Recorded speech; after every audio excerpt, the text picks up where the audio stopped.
Assalamualaikum warahmatullahi wabarakatuh. Perkenalkan, nama saya Alfian Azari, kelas 3E semester 3, Prodi PAI, kampus Yayan Bengkulu. Di sini saya akan memenuhi tugas ujian akhir semester mata kuliah perkembangan peserta didik dengan dosen pengampu Ibu Deni Febrini, SAG MPD. Di sini saya akan menjelaskan tentang sejarah dan metode penelitian psikologi perkembangan. A. Sejarah perkembangan psikologi pendidikan. Psikologi merupakan sebuah istilah yang berasal dari bahasa Inggris, yaitu psikologi.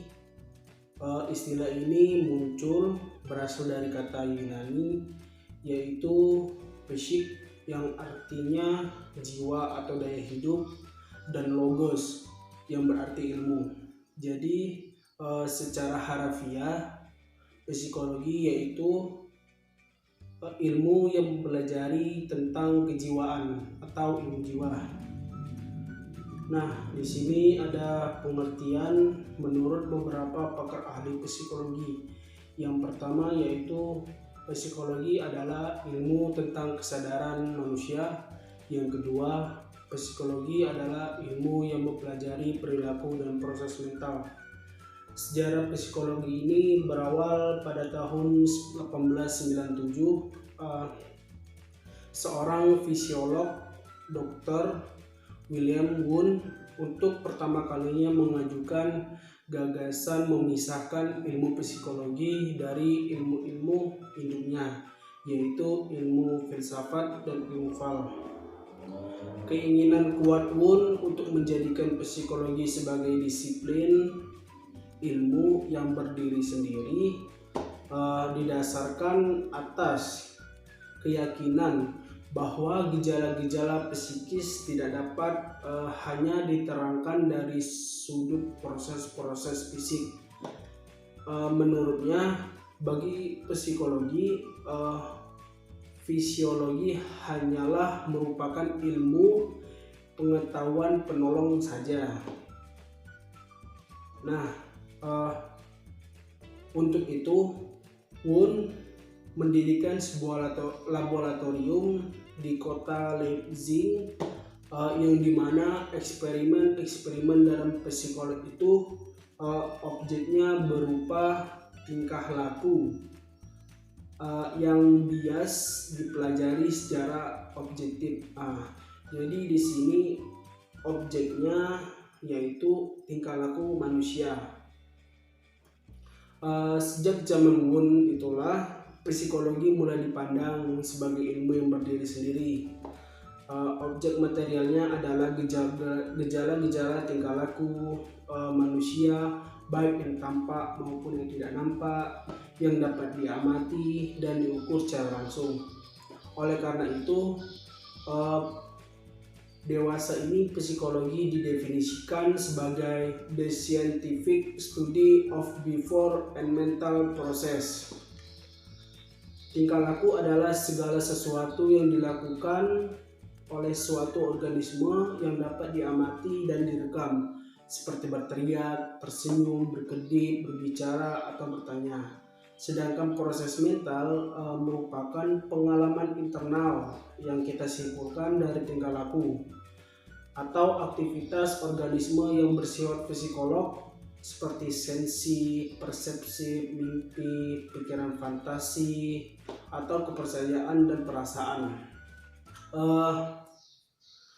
Dari penjabaran tentang sejarah perkembangan di atas, dapat kita ambil kesimpulan. Yang pertama, ilmu yang lebih mempersoalkan faktor-faktor umum yang mempengaruhi proses pengembangan atau perubahan dalam diri seorang, yang menitik beratkan pada relasi antar kepribadian dan perkembangan. Yang kedua, ilmu yang mempelajari tingkah laku manusia yang mulai periode masa bayi, remaja, dewasa, hingga lanjut usia. Nah, untuk mengetahui perkembangan atau pertumbuhan, kita harus tahu atau mengenal metode penelitian psikologi perkembangan. Lanjut, B. Metode penelitian psikologi pendidikan perkembangan. Metode berasal dari kata Yunani, yaitu metodes, adalah cara atau jalan. Dalam konteks ilmiah, metode menyangkut masalah cari kerja, yaitu cara kerja untuk memahami objek yang menjadi sasaran ilmu yang bersangkutan.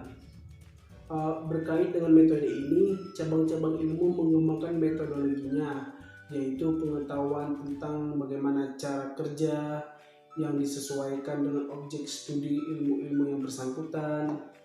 Metodik, kumpulan metode merupakan jalan atau cara yang nantinya akan ditempuh guna lebih mendalami objek studi. Nah, psikologi memiliki beberapa metode. Yang pertama, metode eksperimental. Nah, apa sih metode eksperimental? Metode ini merupakan observasi atau pengamatan terhadap suatu kejadian atau gejala, kondisi atau syarat tertentu. Nah, dalam psikologi, metode ini bermaksud menyelidiki pengaruh kondisi tertentu terhadap tingkah laku individu. Metode ini juga dapat digunakan di luar maupun di dalam. Yang kedua yaitu metode non-eksperimental. Ini ialah menjelaskan cara untuk mengumpulkan informasi yang ada di luar laboratorium, yaitu ada yang formal dan tepat. Nah, ada pula yang tidak terlalu formal. Metode ini terbagi menjadi 4. Yang pertama yaitu metode observasi. Pada metode ini menitik beratkan pada perobservasian perilaku, perekaman atau pengukuran peristiwa. Yang kedua yaitu metode studi kasus. Adapun metode studi kasus ini yang dimaksud yaitu untuk mencari suatu membandingkan antara satu dengan yang lain. Nah, adapun kelemahan metode ini seakan-akan memberikan kesan bahwa objeknya adalah orang-orang yang jiwanya tidak normal, sehingga hasil yang dicapai kurang representatif untuk menggambarkan keadaan jiwa pada umumnya. Yang ketiga yaitu metode survei.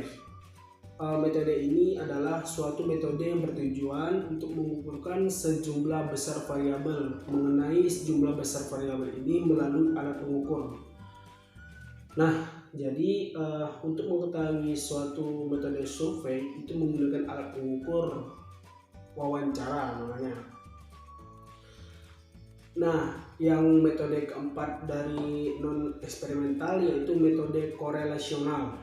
Nah, metode ini biasanya digunakan untuk meneliti hubungan di antara berbagai variabel. Jadi di sini banyak variabel, jadi dibandingkan antara satu dengan yang lainnya. Nah, antara variabel satu dan lainnya itu ada hubungannya atau enggak. Nah, adapun metode korelasional ini digunakan untuk yang pertama mengukur hubungan di antara variabel, yang kedua meramalkan variabel tak bebas dari pengamatan kita tentang variabel bebas, yang ketiga meratakan jalan untuk membuat rancangan penelitian eksperimental.